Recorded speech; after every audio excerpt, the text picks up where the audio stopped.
the fear of buying a 1 million property is there, right? So the question is that can we really afford to own this property, especially if it's HDB and reaching nearly $1 million? Assalamualaikum. Assalamualaikum. So welcome to the 4th episode of Sisters in Property. Alhamdulillah, 4th episode now, and today's topic, right? It's very close to home lah. It's home? our home. In our real estate experience, right? We also once been notified, right? We ever thought like, can we afford a 1 million property? 1 million property. There's a lot of 1 million property now. No Yeah. need to be surprised anymore, right? Kan, dulu was like, like 2-3 years ago, like 1 million, wow. It's crazy, madness kan, 1 million properties. But now, 1 million, okay lah, it's just another 1 million property, right? Yes.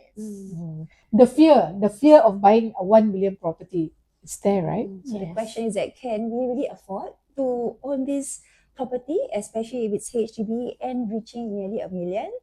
Yes, how to afford?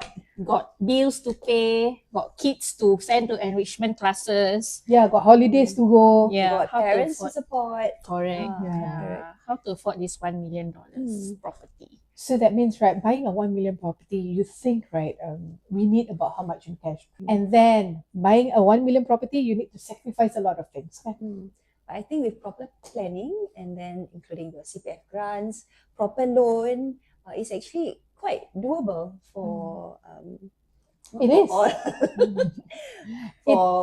For some families. For some who really want to upgrade to a bigger house. So I believe it is doable. Yes, it's doable. We've done it before. Not even 1 million. Sometimes buying a property of 800,000, our clients will think 800,000 so expensive. Can they really afford? Right. Now EA dah 800 plus. Yeah. In some areas EM? are also stretching to about Yeah. 1 EM. million. Yeah, EM in Tampines is already 1 million. So banyak properties in EM, especially in Tampines, Pasir Ris, 1 million dah. So are there upgraders who buy 1 million properties? Many. There Yes. are, yes. Yes. So let's try. We try to do a breakdown, a simple calculation for you who just want to see whether can you afford a 1 million property. And how much you have to earn to afford this $1 million property? Okay. How much is your minimum? Minimum 25%. 5% will be via cash and the remaining can be used cash or CPF. And then the remaining 75% will be your loan. Your loan. And 75%, which comes up to how much you think your monthly installment will be? Kalau 75%, about 3,000 plus, 3,004. About 3,004. So 3,004, you think our community will afford that? That means how much? Okay, their salary has to be about 10k lah, 5k each, 5k each, right? So assuming that both spouses are working lah, correct. 5k each. And I think people might be thinking, why hanya 5k each? But then when we do presentation, right, we realize that, orang Melayu can afford lah, their salary now, ada macam husband 7k, 6k, and then wife for 5k, right? So actually, yes, our community can afford a 1 million property. Yes. Very doable in this time and age. Yes. So kalau 3,004 a month, their combined CPF is about 3,000. So the balance nak kena top up cash ke? In most cases, our clients semua tak payah top up cash. Why? Because they already have their CPF access when they sell their current house. So it's cash-free installment. Correct. So okay, and then also, right, sometimes have you come across clients who purchase their house tapi tak pakai grant. So when they buy this house, right, they can use grant. Can. Yes. Yeah, I have clients who didn't use their grant at all, even though when they Even their first house. yeah, their first house was a resale house, so they didn't use their grant. So when they purchase the next house, they can use grant.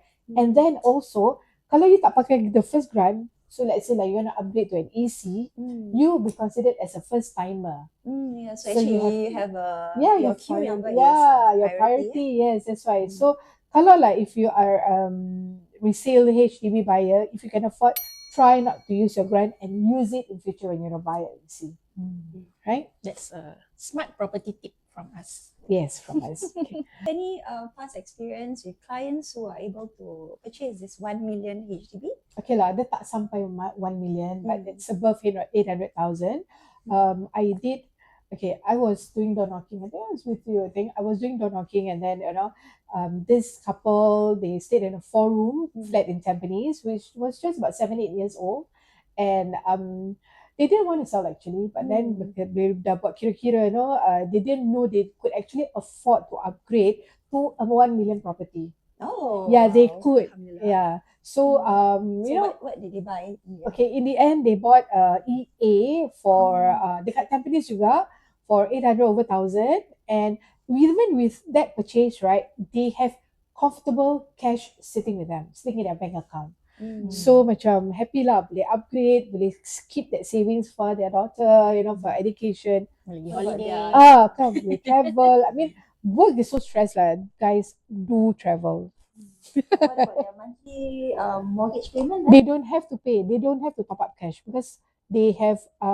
What I did was I make sure that they have ample CPF to pay for their mortgages every month without topping up cash.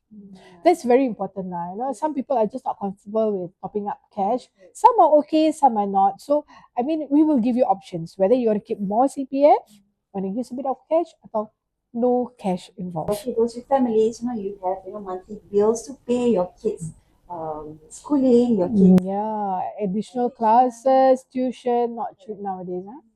So yes, prices have gone up. All the $1 million properties are coming up.